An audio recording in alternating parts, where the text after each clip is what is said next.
El día de hoy, el principal, que es un lance que está haciendo la 4T contra las llamadas factureras, que son estas empresas que se dedican a vender facturas y hacer esquemas de todo tipo para que las grandes empresas no paguen impuestos.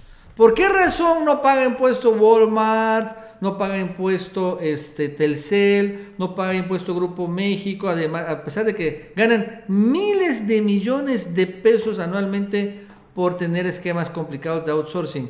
El más famoso y evidente de un esquema de evasión fiscal es, claro, el Teletón, pero este no es el único. Creo que incluso ya es el más quemado porque todo el mundo lo tiene claro que es un esquema de evasión fiscal.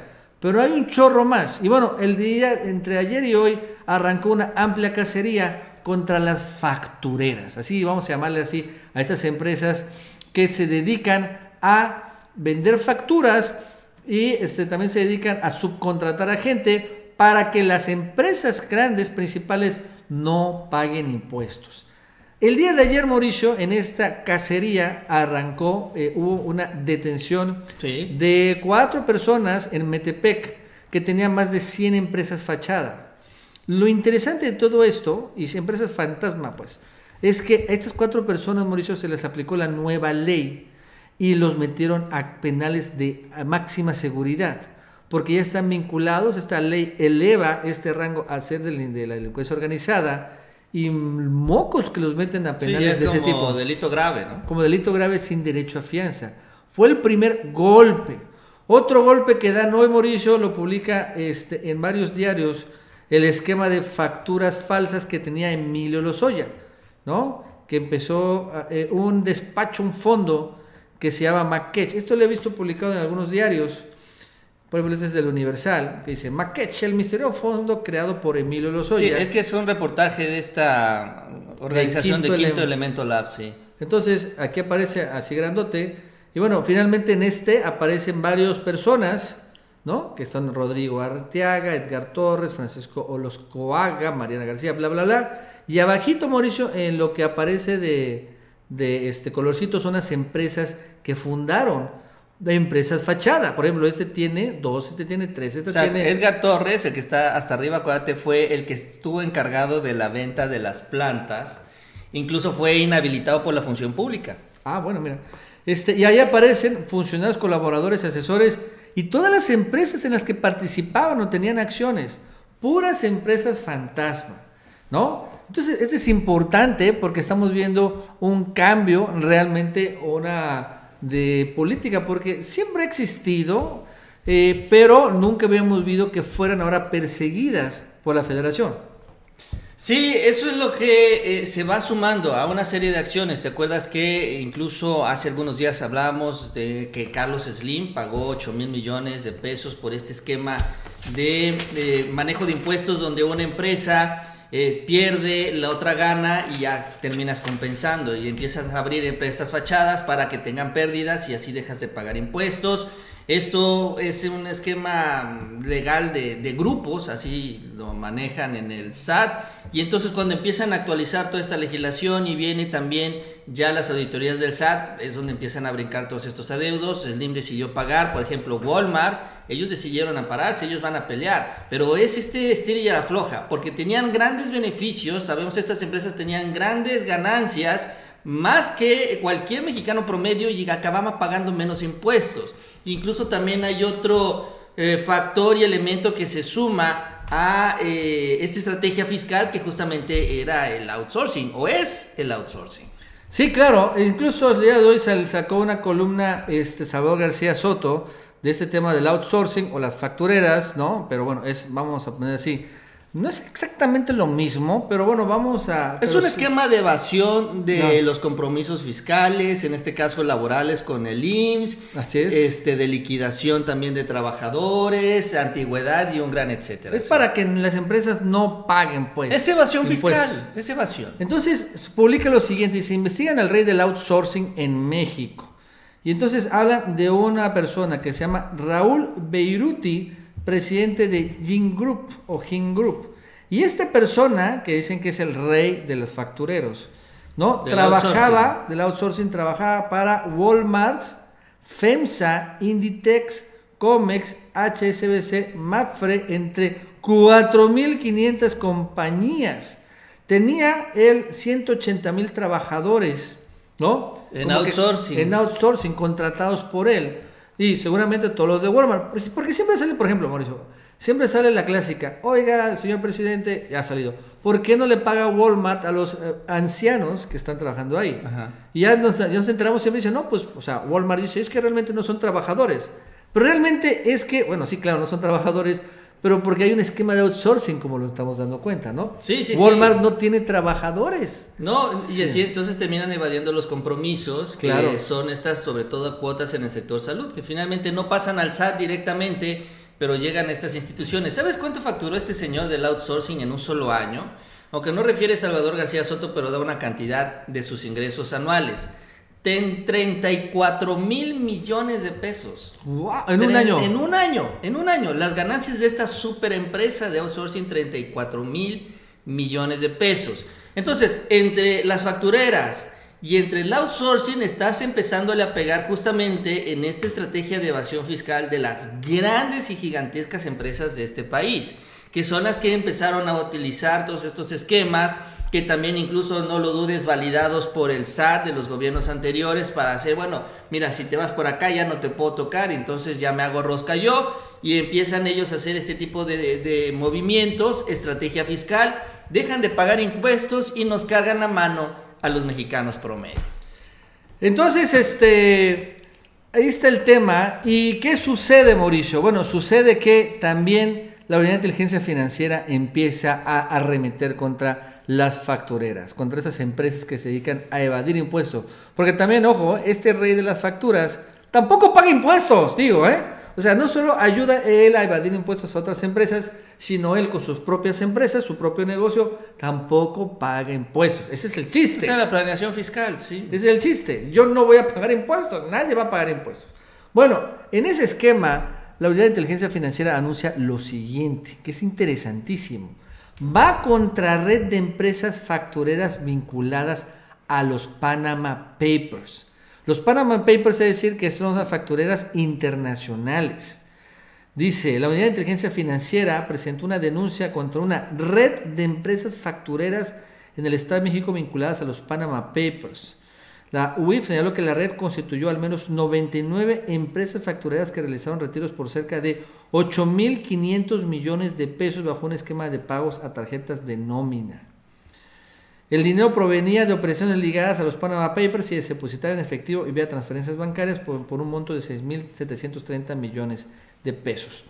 Pero bueno, son una lana. Así que van contra, y dice la UIF, mexicanos involucrados en los Panama Papers. Es un escándalo que es lo mismo, ¿no? Evasión de impuestos a nivel internacional, pero que fue filtrado, creo, por Wikileaks. ¿O por qué fue filtrado? No sé realmente por qué fue. No, fue una investigación individual del Panama Papers, pero que, al igual que Odebrecht, tuvo una serie de reacciones y efectos en los diferentes países en donde aparecieron o de donde llegaron estas empresas. Solo que aquí en México, para variar, no pasó absolutamente nada, porque todo este esquema terminaron en Panamá, de todas partes del mundo, justamente para evadir impuestos. Exactamente lo mismo que estaba ocurriendo en Andorra, que también se realizó una investigación y empezaron a aparecer empresarios, prestanombres y también todo un esquema de evasión fiscal. Pues sí se dieron sanciones en algunos países, menos en México.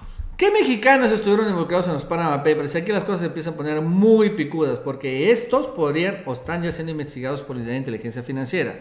Según un reportaje, en el primer lugar, Mauricio Alfonso Daingoitia Noriega, el vicepresidente de finanzas del grupo Televisa, metido en los Panama Papers. Incluso señala aquí, al final, de que Daingoitia fue fundador de un despacho que se llama Mijares, Engota, Cortés y Fuentes, y que estaba llevando a empresarios, o sea, esa firma panameña empezó a ofrecerle, o le ofreció servicios a Emilio Azcárraga también. O sea, ella también estaría involucrado, Emilio Azcárraga, en estos Panama Papers que ya están siendo investigados por la Unidad de Inteligencia Financiera. Otro personaje, Ricardo Salinas Pliego, el dueño de TV Azteca, porque Grupo Salinas habría usado 2 compañías offshore en Islas Vírgenes con la firma de Mossack Fonseca, precisamente de Panama Papers, para compras de obras de arte y un banco con bandera de las Islas Caimán. Esto, las obras de arte, Mauricio, es una forma también muy común de que los super mega ricos evadan impuestos y mantengan un poco su valor. Entonces ahí también estaría Salinas Pliego. Otro más, Mauricio, involucrado, Juan Armando Hinojosa Cantú, el dueño de Grupo IGA, el nefastísimo Grupo IGA, que fue la constructora favorita de Peña Nieto, la que construyó la Casa Blanca de Angélica Rivera. Otros fueron los dueños de Oceanografía, muy vinculados a Felipe Calderón Hinojosa, ¿no? Donde estaba Amando Llanes Osuna y Martín Díaz Álvarez. Otro más fue Omar Yunes Márquez, hijo de ¿quién crees, Mauricio?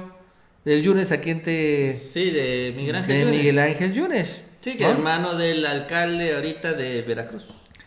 Ramiro García Cantú, empresario tamaulipeco y presidente del Grupo R, un contratista de Pemex. Emilio Lozoya, nada más y nada menos, también metidos en los papers, Panama Papers, también en este involucramiento. Rafael Caro Quintero, narcotraficante que fue detenido, pero fue por alguna razón liberado y ahora volvió a ser problema para Estados Unidos.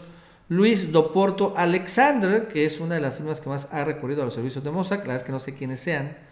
Mira, Luis Doporto es esposo de Melissa Flores Alcántara, hija de Aurora Alcántara Rojas, actual pareja del exgobernador de Oaxaca, José Murat. Así que está bien involucrado. La familia Murat. Pues Alejandro Murat. Guillermo Cañedo White, también empresario del Grupo Televisa, director del Águilas del América, exdirector. Edith González, ¿te acuerdas? La actriz, Mauricio. Sí, bueno, pues ya falleció. Sí. Entonces, finalmente aquí lo que salen obviamente es, ¿no? Los televisos en los Panama Papers, Ricardo Salinas Pliego y en particular Juan Armando Hinojosa Cantú del Grupo IGA. Porque recordando lo que dice la UIF, van a investigar a una red de empresas del Estado de México. Y Grupo IGA es del Estado de México, pero ahí está de todos modos la investigación de otra es la UIF, de todos estos que usaron estos esquemas de desvío de impuestos a nivel internacional y investigados en la actualidad por la 4T. Pues es lo mismo, ¿no? Que el caso de Odebrecht, la justicia parece ser que ya después de varios años de haberse dado a conocer esto, se va a dar en el país. Las empresas que evadieron impuestos, que llevaron sus recursos allá a Panamá para evitar el pago de los mismos, pues van a ser ya requeridos por la autoridad y van a tener que pagar esta cantidad. Insisto, y el ejemplo de Slim es bastante importante, que de manera voluntaria, pues él haya decidido pagar estos 8,000, incluso él habló de varios de las factureras, que es con el tema con lo que estábamos iniciando también el día de hoy, que pagaron voluntariamente los impuestos que debían para zafarse ya de todos estos problemas. Es decir, tienen la opción, no necesariamente los vamos a ver tras las rejas, pero tienen que pagar. O a la buena o a la mala, ¿eh? Sí, el presidente se refirió sobre este tema, porque también le recordaron que Fox igual está metido en el tema de evasión fiscal y otros más.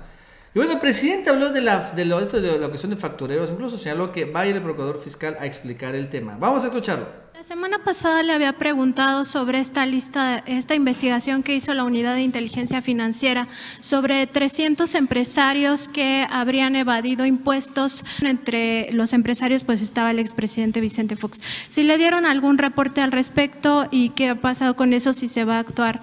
Ya me entregaron un reporte no completo. Va a venir aquí con ustedes el procurador fiscal a informarles lo que se pueda dar a conocer por el debido proceso, porque en muchos casos hay amparos o juicios en el Poder Judicial, pero sí informarles, más que denunciar, porque eso lo tenemos que hacer ante la Fiscalía, es nuestra obligación. Más que eso, me gustaría que el SAT y la Procuraduría Fiscal les informaran de cuánto hemos recuperado voluntariamente, es decir, de quienes quisieron regularizarse antes de que se aplicara, que entrara en vigor la ley sobre las facturas falsas. Hubo personas que decidieron ponerse al día, al corriente. Eso vamos a aprobarlo, a demostrarlo, y llamamos pues a todos a que contribuyan, que ayuden. Bueno, así está finalmente el tema de los factureros, y ya vemos que por este lado también van a agarrar a varios empresarios súper corruptos. Bueno, pues es importante esto. Oye, por cierto, hablando de Televisa, fíjate, ¿acuerdas que ayer hablamos de lo de Univisión y lo de Televisa y la compra de este fondo allá en Estados Unidos? Pues hoy hay una serie de columnas que empiezan a decir que esto también trae pues un interés electoral, porque ya ves que allá vienen las elecciones y a diferencia de México, allá sí pueden pagar spots y van a empezar a cobrar spots. Entonces, supuestamente, cuando se está dando ya esta venta de Saban, de Univisión, dicen que pues los inversionistas querían o hablaron con Televisa, los buscaban porque la mayoría de los contenidos de Univisión son de Televisa, las novelas y todo esto, ¿no? Y que, bueno, pues el acuerdo fue que ellos iban a seguir en el proyecto, los otros iban a invertir lana y se iban a dedicar a cobrar las campañas. Sobre todo, y pues se ponen el ejemplo de Michael Bloomberg, que gastó $400 millones como en 2 semanas, ¿no? Más o menos. Sí, está gastando una lana, pero bueno, está a punto de perder la nominación, Mauricio, porque si todo va bien allá en Estados Unidos, por ejemplo, el domingo son las primarias en Carolina del Sur, ganaría Bernie, y después va el supermartes. Y ahí, Mauricio, se acaba. Por eso. Si gana Bernie. Y ahí se acabó el negocio. Pero van las campañas. Bueno, las sí. campañas van a seguir. Pero Bernie Sanders no va a meterle mucho dinero. Y bueno, pero Trump sí. Sí, porque Bernie no es multimillonario y es el chiste de la campaña, ¿no? Y sí. Trump, Pero Trump, el objetivo va a ser cobrar el chayote. O sea, eso se van a dedicar este año allá en Estados Unidos. Bueno, puede ser, pero Mauricio, la deuda gigantesca de $7,500 millones de dólares. Sí, la tienen. Ahí la tienen. Sí. Pero bueno, eso es lo que se comenta, ampliando la información de ayer. Bueno. Ok, bueno, antes de seguir, le recordamos que